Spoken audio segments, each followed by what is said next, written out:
Well, yung lindol na na-experience ko talaga ay magnitude 7.1 sa probinsya ko. Yung Tablas earthquake noong February 6, 1970. Na, syempre, maliit pa tayo, pero naramdaman ko sobrang lakas. During that time, hindi ko pa alam kung ano ang tamang pagkilos kapag lumilindol. Nahirapan akong tumayo kasi kailangan akong ah, pumesto sa pader.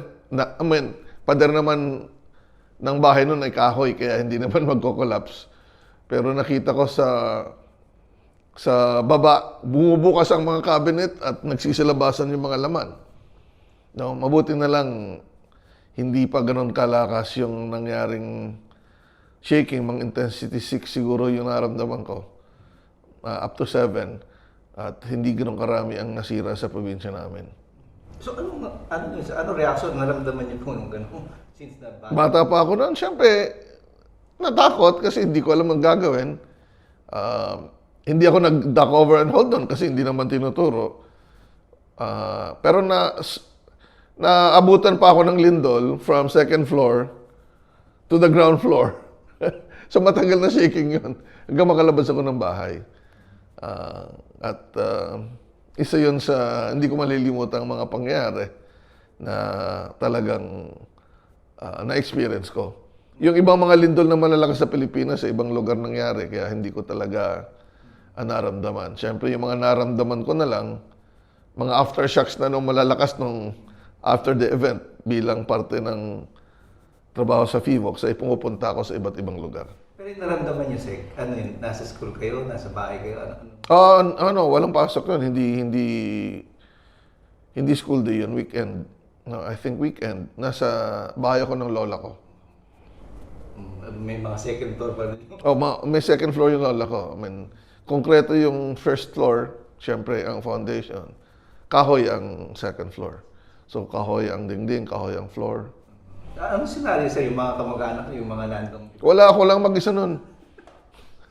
Wala ako kasama wala ako kasama. Naiwan ako doon.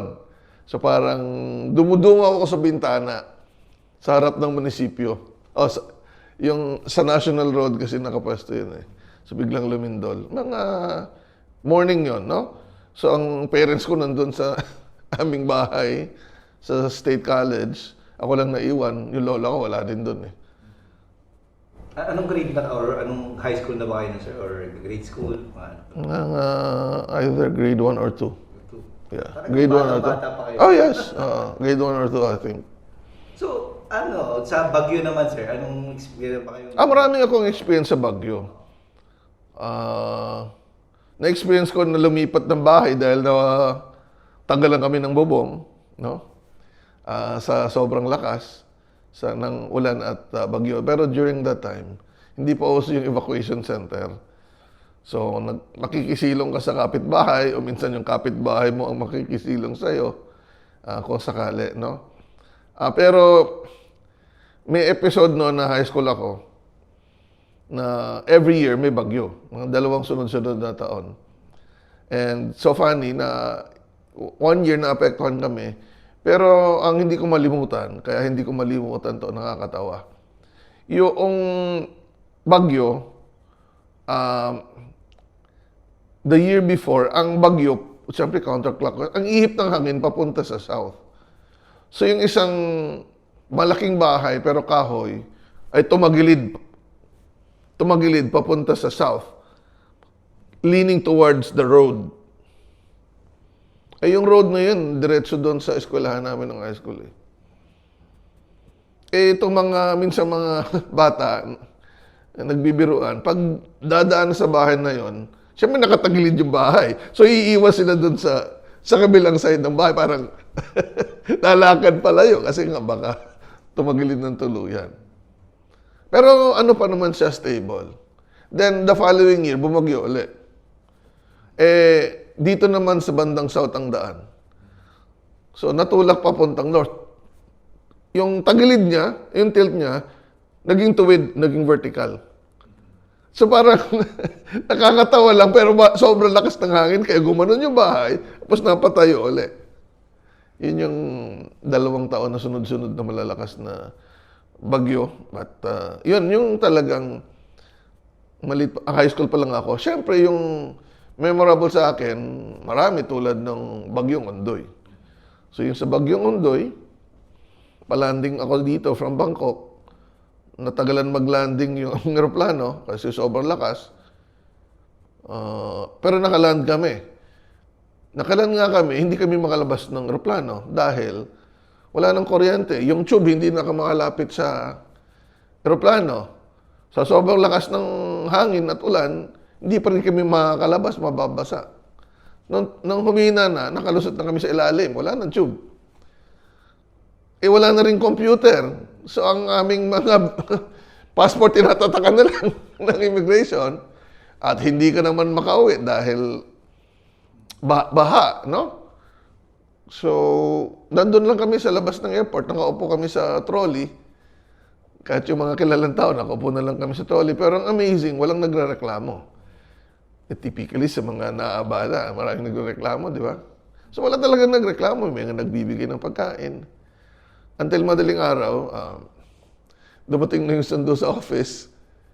And since hindi ako makakauwi, sa office na ako natulog, in-invite ko yung mga kasabay ko sa aeroplano na kilala ko rin naman na hindi rin sila makakauwi. No? Sa iba-ibang lugar. So, doon ko muna pinatulog sa opisina, pero walang ilaw. And then, sila nakauwi ako, hindi ako nakauwi till mga 2 days or 3 days sa bahay. Kasi all the roads leading to the house, subdivision, ay baha. Baha. Pero nakalusot na rin kami, baha pa rin. In some roads, pero umikot ako. And then, sa bahay naman, hindi kami nabaha. So, memorable yun kasi affected ng matagal. Mandan yung ibang mga bagyo na parang timing, pumasok ako sa FIVOX kasi nga may trabaho eh. Pag may bagyo, minsan may trabaho ka pa rin. And then uwi ako. Mabuti na lang, pumasok ako sa FIVOX. Kasi nasira yung garahe namin. Pag nandun pa yung sasakyan, na bagsakan dapat ng ano yun, ng bubong, di ba? Ng garahe. Minsan, timing, pero siyempre, kailangan mag-ingat. No? Alam ko naman kung kailangan hindi mag-travel.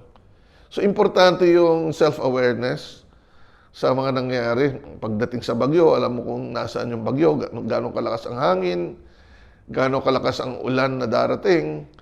Alam na, nung malit ako at hanggang sa pagpili ng bahay namin, alam namin kung babahain o hindi. So, during Ondoy, mabuti na lang at nag-adjust kami ng ground floor na half a meter higher than the road. So, kami hindi binaha. Yung kapitbahay namin, may mga nabaha, no? So, minsan may kailangan kang adaptation or mitigation measures na kung bahain yung isang lugar, dapat taasan mo na lang yung ano mo, yung bahay mo para safe ka sa upper floors. So, importante yon para mas maging ligtas ang sarili mo at ang kapamilya mo.